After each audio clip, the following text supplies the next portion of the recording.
You're probably wondering what are the government's efforts in order to address the pandemic that currently happen in our country and all over the world. This video is about the effort done by Ministry of Finance in order to handle this COVID-19 issue. On March 17, 2020, our Prime Minister Thankyou has announced and enforced a movement control order effective March 31, 2020 until today to curb the spread of COVID-19. The Ministry of Finance is one of the key agencies in ensuring the country's economy and people are safe and stable throughout this MCO.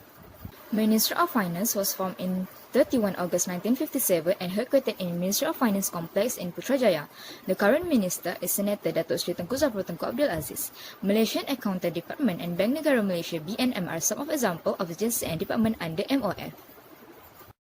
To mitigate the impact of COVID-19 and the MCO, the government introduced the Prihatin Rakyat Economic Stimulus Package or Prihatin to ease the burden of the people and the business community. Our team will explain these three efforts and their contribution to the country and the people throughout the COVID-19 outbreak. Bantuan Prihatin Nasional (BPN) is one of financial aid in Prihatin. This aid will be provided on a one-off basis to the eligible citizen.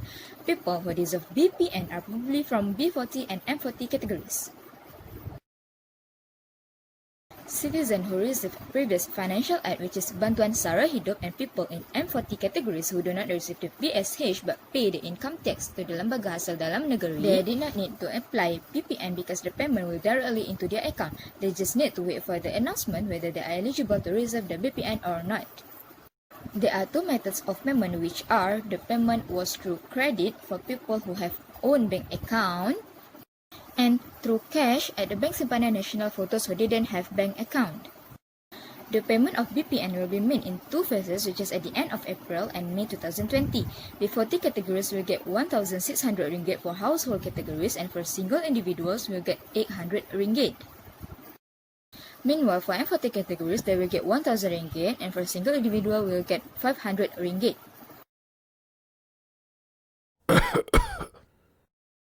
After the Prihatin has been announced, the government was added another special allowance worth 200 ringgit to all the healthcare staff, make the allowance increase from 400 ringgit to 600 ringgit every month. This special allowance also have been given to the military, police and railway that involved directly in enforcing MCO. This special allowance will be paid and effective starting from 1 April 2020 until the COVID-19 outbreak ends. COVID-19 Tube is a contribution effort between Malaysian government and the corporate sector to make donations in order to help tackle the COVID-19 pandemic. This effort aims to give donation to help people who suffered from COVID-19 outbreak, unemployed and all people who affected. People who donate will get tax deduction by Lembaga Hasil Dalam Negeri.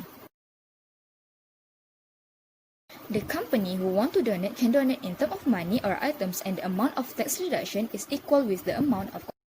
According to the 34 Clause 6H SCP 1967, they must have these documents such as official government receipt, money transfer slip through ATM, and deposit slip via bank counter as a proof before they can claim the tax reduction at the HDN.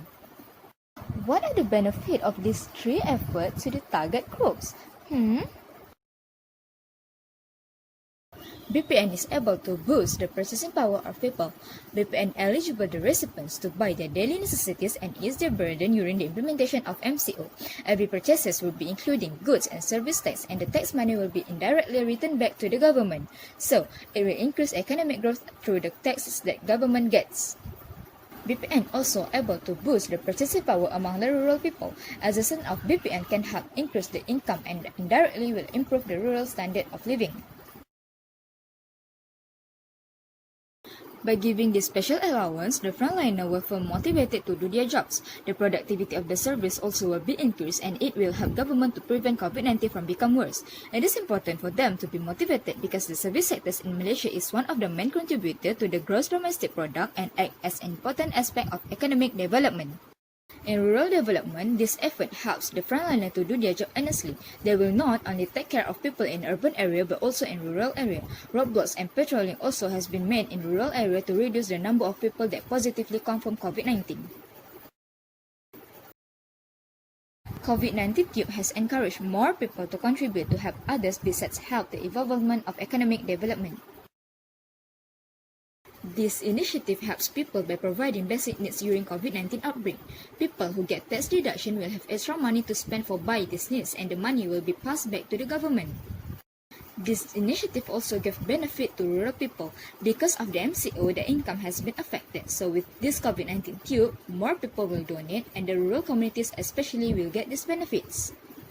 These are some examples of donation from COVID-19 cube to all people who are affected during this COVID-19 pandemic. There are many efforts have been put by the MOF in mitigating the impact of COVID-19. This COVID-19 outbreak and the MCO has affected the economic development and people in Malaysia and the whole world. All these initiatives are only aims to help people and country development during this COVID-19 outbreak. That's all from us. Thank you. Bye.